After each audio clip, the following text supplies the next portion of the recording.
The town of Surrey is typical of rural Prince Edward Island. Jobs can be hard to come by, especially permanent positions.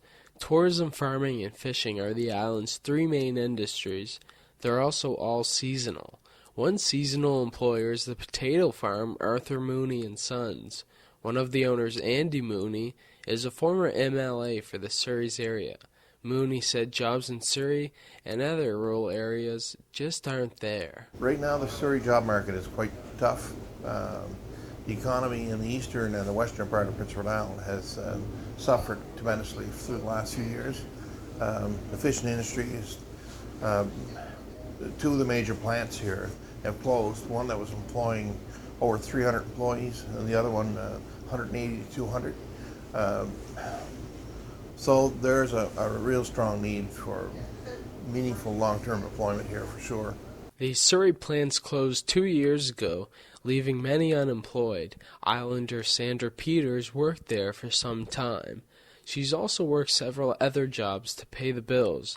There are few businesses in places like Surrey, and most of them are only open for the summer months, such as Shirley's Takeout Restaurant.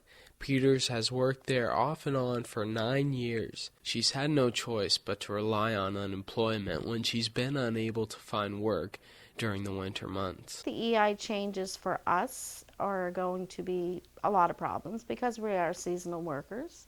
We depend on EI, or most of us do, because the jobs here are usually from April till September, October. Peters has lived in Surrey her whole life.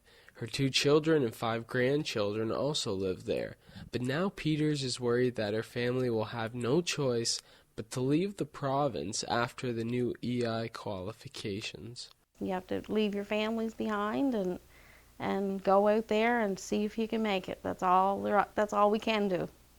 Current MLA for the Surrey riding, Colin Levy, feels others will be forced to migrate west to support themselves. It'll definitely affect PEI's economy because they'll go elsewhere for work, and most of them are going west now for work, so we're definitely losing those people. The new regulations will make it tough on the labor force of a seasonal economy like PEI. The changes have created stricter guidelines for those on unemployment. Workers have been divided up into 3 categories: long-tenured workers, frequent claimants, and occasional claimants. Seasonal workers would be considered frequent claimants. They can still draw EI, but now it will only last a few weeks instead of a few months. After 6 weeks, they must accept any job available within an hour commute, even if it means a pay cut of up to 30%. The changes have been in effect for less than 5 weeks, so people like fisherman Terry Carter are still unsure what impact they'll have. It's a little too early. We have to get into another season because it just came this year. It may be a lot worse than what I'm hoping. I don't know for sure. Service Canada workers also now have a target of catching $40,000 in false EI claims each month. The government has been sending workers to make unannounced house calls to those receiving unemployment. Carter questioned how useful this was. That is a lot of waste of money because they have to pay for mileage and meals and looking after those people that they bring in from other places to do this. The changes will also affect business owners. Donnie Aiken is the co-owner of Surrey restaurant The Bluefin and Surrey's only year-round bar, the Black Rafter Lounge. Business isn't booming in the winter months, but additional employees are needed to keep up in the summer. The Bluefin only has 13 permanent employees, but during the summer months it provides 46 jobs. With these changes, employers are wondering how the work will get done. I think it's going to affect a lot of businesses, especially rural areas, rural parts of Canada that have seasonal employment.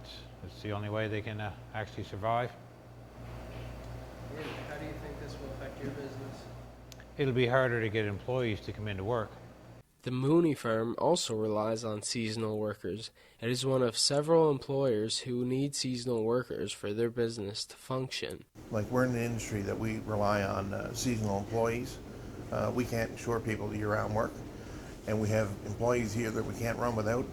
And if they get pulled into other sectors, the farming industry is going to suffer tremendously. But not everyone's against the changes. One PEI worker said people took advantage of the old EI rules. They said too many people would collect the minimum number of stamps and then just get unemployment. There are also those who continue collecting even when there are jobs available. These practices and the people who use them are known, but there's a code of silence. For example, this person wouldn't appear on camera because they thought the community would react harshly to this point of view. They said there are also others who feel this way and support the changes, but they won't express this publicly due to fear of retaliation. However, Mooney said he believes most people use the service properly. They're shining the light on a handful of individuals, I believe, but for the most part, people here are honest and hardworking, and if there's work to do, they're willing to work. Another change is that now people must prove they're actively seeking employment. This includes attending career fairs, registering for job banks, and skill evaluations. Those on EI will also receive daily emails regarding available jobs.